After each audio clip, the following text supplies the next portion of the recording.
est, dernière benne de 2025, on y est.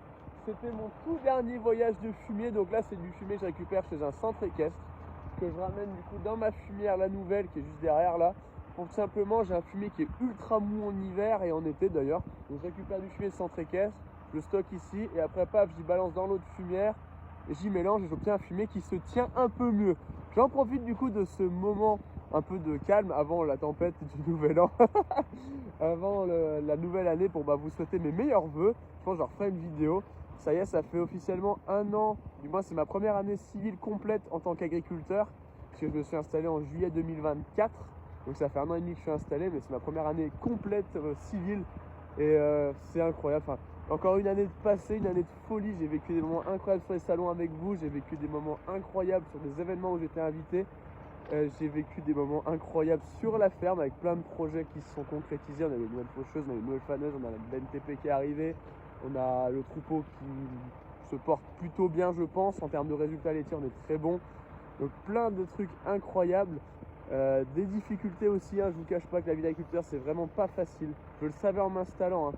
Loin de moi l'idée de dire, j'étais pas au courant, et c'est quand même un métier super compliqué. Peut-être j'en ferai une vidéo, je pense que ça peut être intéressant de vous montrer mes galères, parce que je montre toujours le bon côté des choses. C'est vrai que j'ai un peu un ego d'homme qui dit non, faut pas montrer quand ça va pas. Peut-être ça pourrait intéresser, j'en ferai peut-être une vidéo si ça vous intéresse. Mais voilà, plein de galères aussi, plein de projets.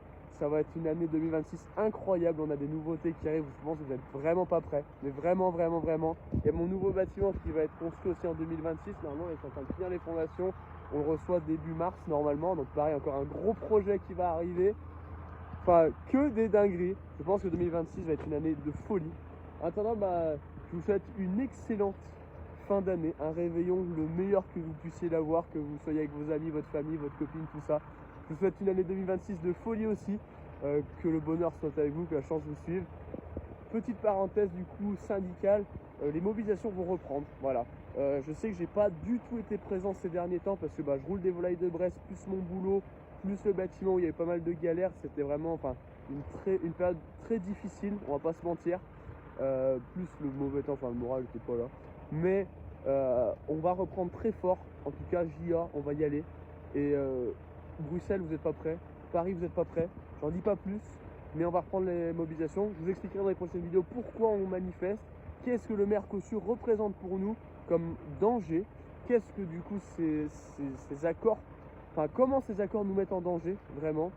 Et puis on parlera peut-être de la DNC si ça vous intéresse, mais du coup nous on est dans un département qui l'a vécu, j'ai eu 3 fois les zones, hein, donc je sais de quoi je parle. La dermatose est globalement de l'autre côté de la montagne, donc on a été à côté, on y a suivi de très près, j'y ai vécu, il y a eu énormément de désinformations sur les réseaux, mais ça je pense que personne n'est prêt pour l'entendre. En attendant, je vous souhaite une excellente fin d'année et on se dit à très vite.